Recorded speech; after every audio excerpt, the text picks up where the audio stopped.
Tuelekee kaunti namba 15 ambapo waziri wa usalama Kipchumba Murkomen ameahidi wakazi wa Mwingi kuwa ujenzi wa daraja la mto Enzio utakamilika haraka iwezekanavyo, akisema kuwa kuna fedha za kutosha za kukamilisha mradi huo.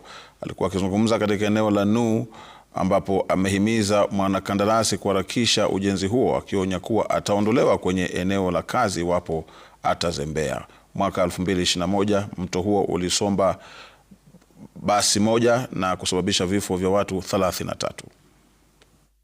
Unajua hiyo daraja? Mimi nikiwa waziri wa barabara niliambiwa nihakikishe nimepanga, nikapanga na nikatafuta pesa, na hiyo pesa ikachelewa kidogo, tukapata securitization juzi. Sasa rais, ningependa kuwakilisha kwamba hakuna sababu contractor asimalize hiyo kazi. Na kama afanyi kazi, nimeambia county commissioner hapa aende angalie. Kama aende kwa speed yenye inafaa, nitamwambia rais wiki ijayo yeye afukuzwe, mwingine aletwe amalize hiyo kazi kwa haraka. Na tuelekee kaunti nambari 5 ambapo kijana mmoja